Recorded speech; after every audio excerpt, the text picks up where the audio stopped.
Welcome to an all-new episode of Like Nobody's Business. I'm Beth Sewald at the Vegas Chamber. The Vegas Chamber recently went to Washington, D.C. for our annual fly-in. We heard from congressional leaders, leaders in business, and our members about what shapes Southern Nevada and the impact we can make when we let our voices be heard and the changes we want to see in Nevada. I had the honor of speaking with some policymakers and game changers while in D.C., and here's part one of the D.C. Fly-In special on Like Nobody's Business. I'm Beth Sewald with the Vegas Chamber, and we are here in Washington, D.C., our nation's capital, for the annual Washington, D.C. Fly-In with the Vegas Chamber. And I'm very honored to be here today with Senator Jackie Rosen. Senator, thank you for being here. It is my pleasure to be here every year with you. Absolutely. You know, I was very honored to be able to advocate with you on behalf of travel and tourism, which is the economic engine, as we all know, for our entire state. I was proud to testify at your subcommittee. Talk to us a little bit about that field hearing and what you were able to accomplish through that. Well, first of all, thank you for participating. But what I really want to say is I am very proud to be the chairwoman of the Senate Subcommittee for Tourism, Trade, and Export Promotion. That subcommittee didn't exist, and we took the majority. I advocated and created that subcommittee. And since we've done that, we have just passed a lot of bills. I know we're going to talk about it. But one of the things we talk about, the importance of tourism. Now, in Nevada, we know that tourism is the top economic engine in our state. Everything flows below that.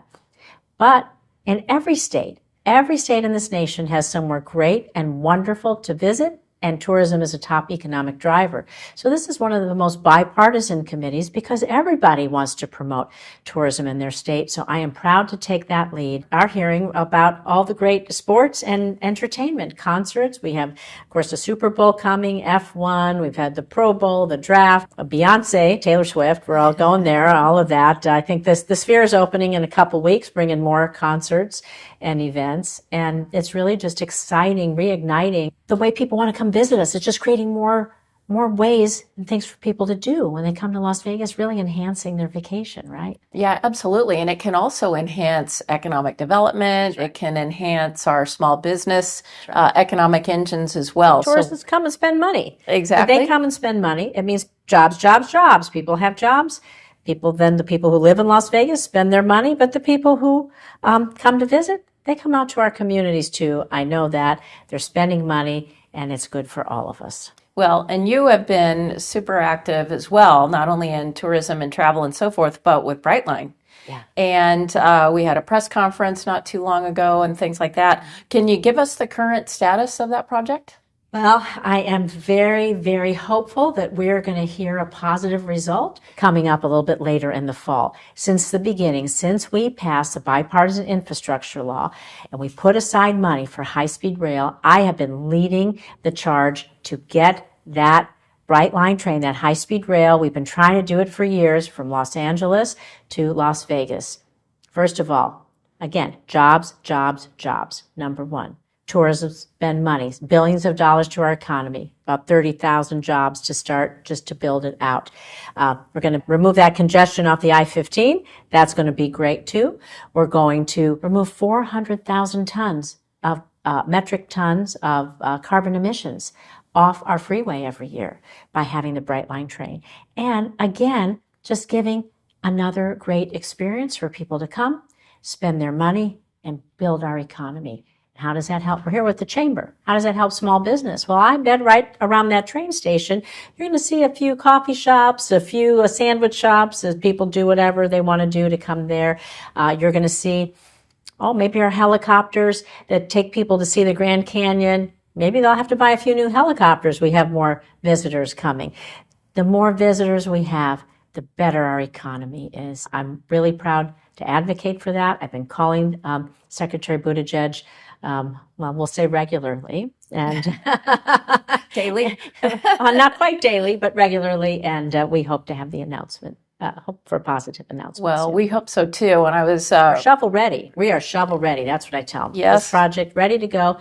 There'll be this full train on day one, and they want to open for the 2028 Olympics. Yeah, very exciting. We had a panel today here at the Vegas Chamber Fly-In, and they were talking about that as well. So good luck with that, and we were proud to be able to help you with that. Yeah, thank you. You're always there. Here, the Chamber, you are always with me, helping me to understand the needs of the businesses, not just the ones that are already here, but the people who hope to come here, or the dreams of people, what we think we could do, what we could be, an innovation center for this, an idea for that.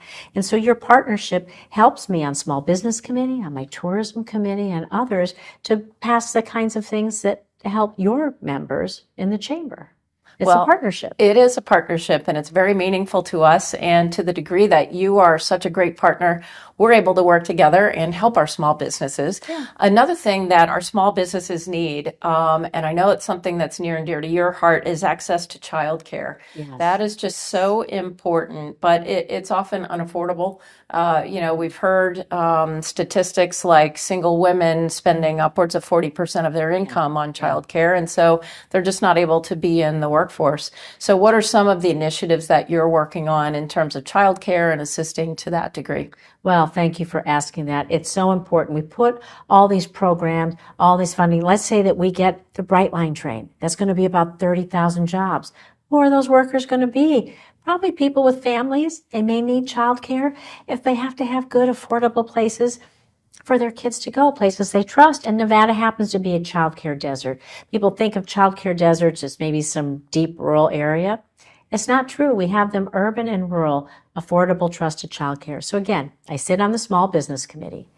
Access to SBA, we know what great programs they have. But you know that nonprofits do not have access to SBA resources. So we want to open up nonprofits for childcare to be able to access all the SBA resources. So what does that mean? Someone like the YMCA, Boys and Girls Club, your local church. So like I said, whether it's urban or rural, there's other nonprofits like that. They can have access to these quality resources and all that we do. So nonprofits can set up quality, affordable, trusted childcare. Nothing is more important. When you're a parent of a young child, nothing matters more to you. Or a grandparent, you're worried where your grandkid's going to go, right?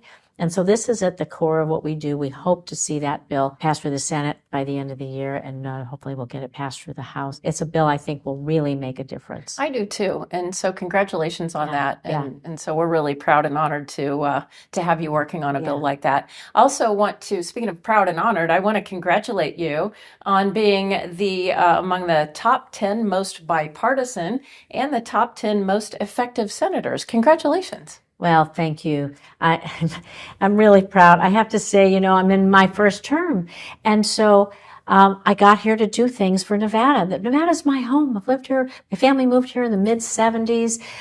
This is where I've raised my family. Everything that is good in my life has come from my friends and family being here. My parents are buried in the VA cemetery in Boulder City.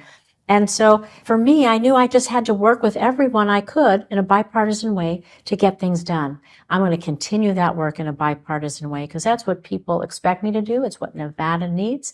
And I'm not going to stop doing that. And hopefully I get that list every year. Well, congratulations. If we had anything to say about it, you would. Thank you. But thank you so much for all your work and for advocating alongside the Vegas Chamber. Thank you. Thanks for having me. 7 at 7 is a newscast built for your smartphone. It's a 7-minute newscast available every weekday at 7 a.m. and 7 p.m. at lvrj.com. We don't waste your time, and we give you the day's top stories. We at the RJ have noticed some similarities between us and a certain BTS character, RJ. Plus the latest in Las Vegas business, weather, health, and entertainment news. 7 at 7 streaming now on your smartphone.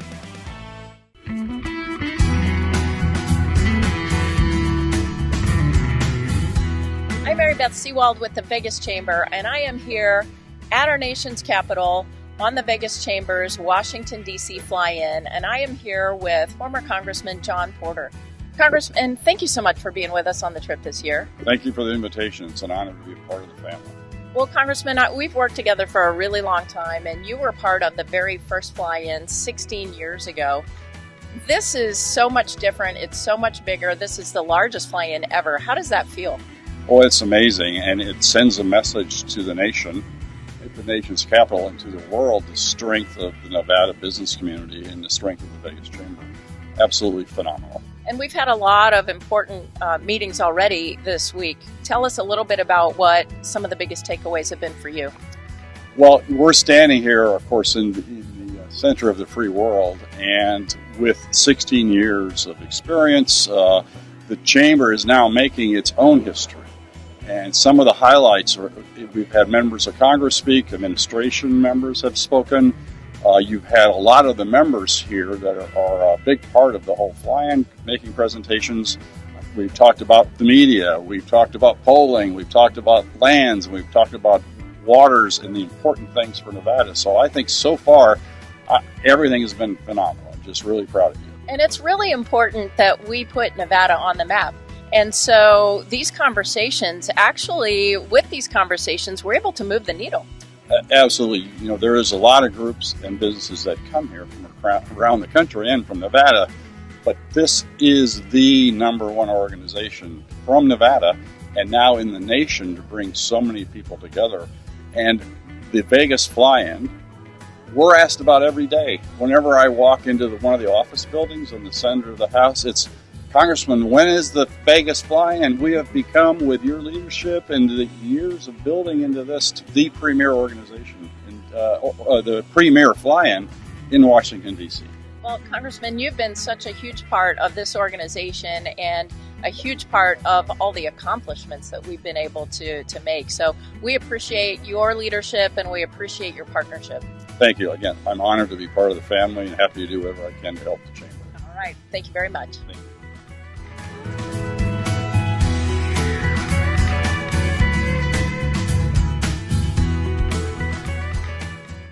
In celebration of the Las Vegas business community and your Vegas Chamber trustees, we proudly announce our new chair and the incoming board of trustees.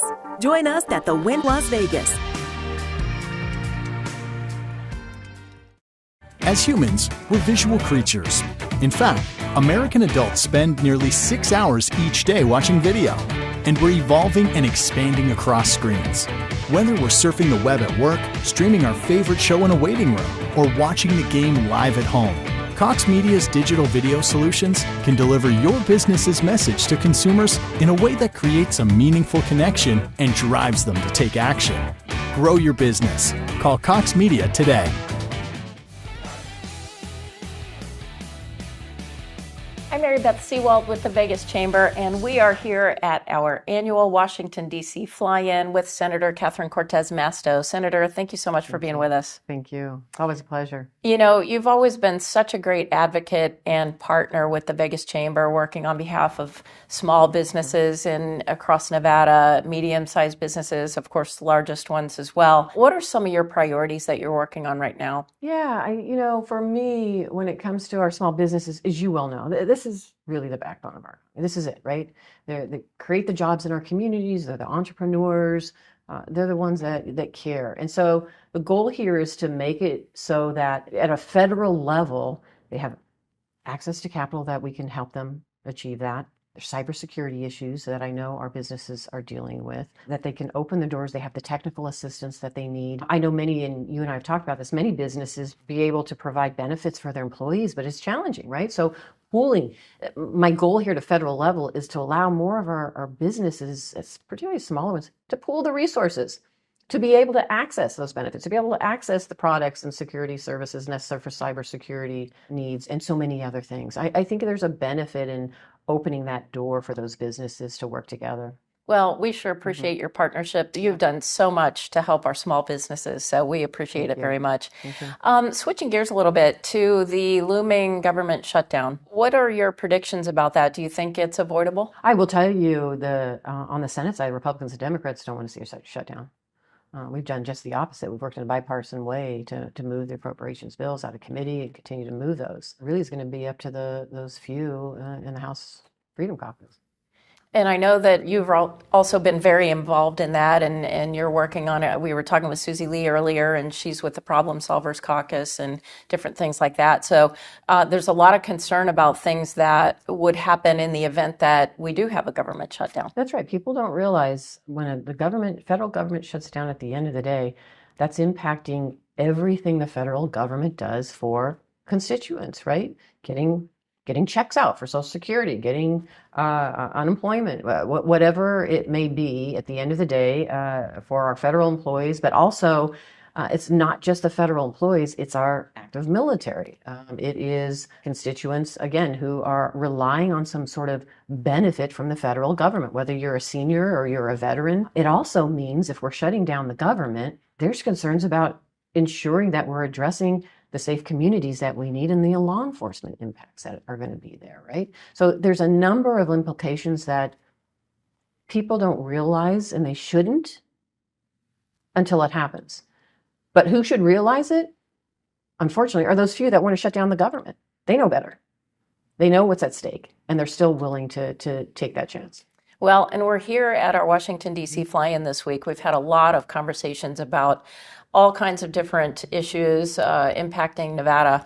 Water has been a priority for you. We've had many discussions about that, and you asked me to convene some folks to have some discussions in the business community. We did that yesterday, one of many that we've had. Give us a little bit of insights on where you are with that priority in your office. So as part of, and I touched on this, there's $4 billion just from the Inflation Reduction Act to focus on the needs along the Colorado River for those basin states. That money is going to become available over the next couple of years or even beyond. There's a tranche of money that just opened up for large-scale water recycling. That means that local communities that are not recycling, we recycle, right? Southern Nevada recycles 99% of its water, but there's other communities that don't. So this is a kind of a carrot that says, you know what, you can apply for this grant funding and do a large-scale water recycling project that takes that gray water and recycles it. That keeps that water in the Colorado River. So a lot of the money that is coming available now is for that conservation, is for that water recycling. It's figuring out how we work with those other communities and other states so that they're engaging the same level that we are in Southern Nevada to protect that water along the Colorado River. Yeah, and you know, we talked yesterday too on that panel about ways to sort of balance, right, our water, and we're on the cutting edge in Southern Nevada. Mm-hmm. And so if we can share those best practices and get other places to adopt those as well. But when we talk about economic development, and then we talk about how do we entice businesses to come to Southern Nevada, but still get them to have an appropriate water footprint. Mm-hmm. Yeah, I think we've already done that, right? So we have learned over the years that Nevada, as we saw in 1990, particularly Southern Nevada, is going to continue to grow. So as we grow and develop our economy, we also have to manage the water. I don't think the water issue should take the lead. I think it should be part of this conversation as we grow our economy and our economic development. What do we need to do to address our water needs now and in the future? We should always be planning for the future. The good news is Nevada Water Authority has already done that, right? So we know that we conserve more water now than we ever have, 50 years ago, right? So it is important that we continue to utilize that process as part of the tool that we need to address when we're talking about economic development and bringing businesses here. I think the biggest story that we can tell for businesses is the good news around what we've done to protect our water. Think about this. That's the first time along the Colorado River that the federal government has declared 2 water shortages, right? And Nevada and Arizona were impacted. Because we've done such a good job of conserving our water and thinking about our needs for the future, those 2-tier shortages did not impact our water needs because we're already consuming less water than what we are allocated on the Colorado River. Which isn't much in the first place. Well, that's right. We've got the smallest amount. But it shows you what other states can be doing. And again, you touched on it. We are a great model. We got a great story to tell. We are a model for those other states. Now with the $4 billion that's in the Inflation Reduction Act, and there's $8 billion in the bipartisan infrastructure package to address water needs, now there's opportunities to get the other states to do what we've been doing with water recycling and conservation. And the other great idea that came up yesterday during our panel discussion was when the LVGEA is looking to bring a company to Southern Nevada, and maybe they do have a larger water footprint, what can we do to connect them, say, for example, with DRI, Dr. Acharya, to teach them and give them new technologies so that they can reduce their water footprint? That's right. And I'm glad you brought that up, because a lot of the funding that is here at a federal level is for that research and development. Desert Research Institute is on the cutting edge of it, as you well know. But here's the thing. There's new technology out there that is going to help us conserve. And it's happening in Nevada right now. I was just in northern Nevada when I was home in August. I was at Winnemucca Farms. And they, believe it or not, they do incredible farming around potatoes. They grow potatoes for Frito-Lay. And what they are doing now is, with their pivots, they are putting these long kind of snake-like plastic pipes attached to their pivots, and they're putting holes in it so that they are conserving water. So when that pivot goes around, it's dragging this pipe, but it's got little holes in it, so that it's almost like what we do in southern Nevada when we're talking about watering our lawns, right, with a drip system. It's almost the same concept. And they are conserving water, but they're also able to grow the potatoes that they need. And this is a new technology. And this is the opportunity now at a federal level. There's funding to support those pilot projects to make things like that happen where we can conserve water. What a great innovation. Yeah. Well, Senator, we're so happy to have you with us this week, and we really appreciate all you've done on behalf of business across the state. Thank you. Thank you so much. Nice to be with you. Thank you. Remember Old Vegas, where the customer was king? The Casablanca in Mesquite is just like Vegas used to be. Play over 40 of your favorite table games. Play over 800 slot and video poker machines and get comps, free play, and cash back. Get away and play 2 18-hole championship golf courses. Or pamper yourself in our full-service salon and unwind in our world-class spa. Now this is my kind of getaway. Reserve your $99 golf or spa getaway today. It's just like Vegas used to be.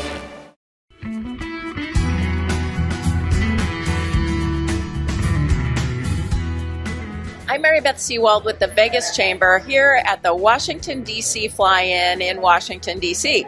I'm here with Nevada State Treasurer Zach Conine. Zach, tell us a little bit about what you've seen so far today with our panel discussions. Well, I think today's been a really interesting kind of subset of some of the issues facing Southern Nevada and the ways that we're going to get through them. And it's interesting to hear both from Nevadans and from people around the country about best practices, especially when it comes to workforce development and attracting industries into Nevada. It's been really interesting, I think. We started off the day with a panel talking about how we can leverage tourism to spur economic development. What was your biggest key takeaway from that one? My biggest takeaway was from Betsy Fretwell, who really talked about the importance of focus and keeping that focus going. And I know that can be difficult for those in the political space, right? Because we always want to go after the bright and shiny thing. But just being able to pick a target and continually work on it until the thing's done is a pretty great takeaway. The other thing that's neat is seeing so many Nevadans here in Washington, D.C. We joke and we say we see more Nevadans in D.C. than we see in Nevada. Right? And it's absolutely true. I saw more Nevadans in the airport than I typically see in Nevada. But it's great. It's nice to see people in a non-session environment, right, where there aren't pressing bills on the table for everyone to be worried about or be hopeful for, and just to talk about ways that we can make our state even better. Well, thank you so much for all your service, Mr. Treasurer, and thanks for being with us on the Fly-In. No, thanks for having us. We're really happy to be here.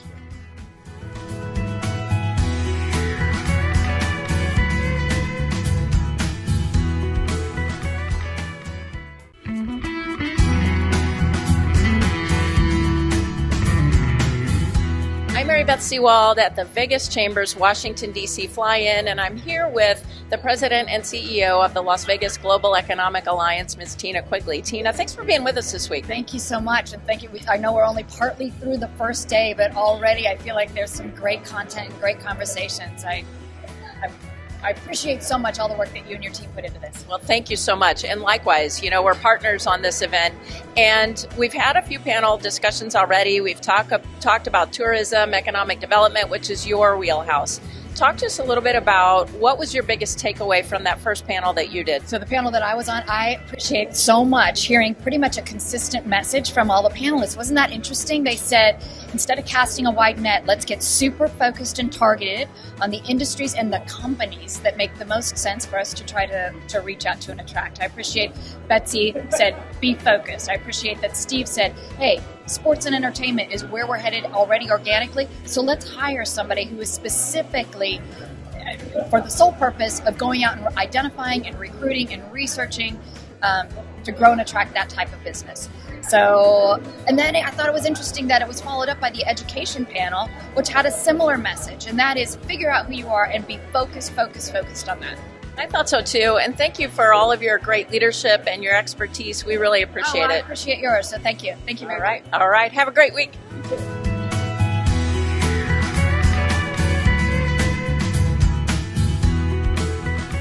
Thank you for joining us for this edition of Like Nobody's Business. I'm Mary Beth Sewald. From all of us here at the Vegas Chamber, thank you for watching.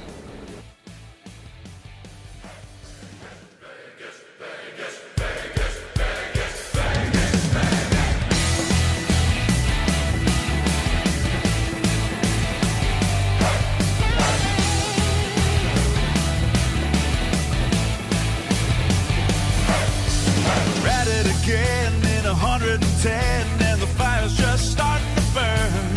There ain't no keeping us down in this neon town. We've been waiting for our turn. Gonna roll the dice and go all night, ready for my lucky roll. Vegas, oh, we're doubling down. Vegas, yeah, we're doubling down.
As humans, we're visual creatures.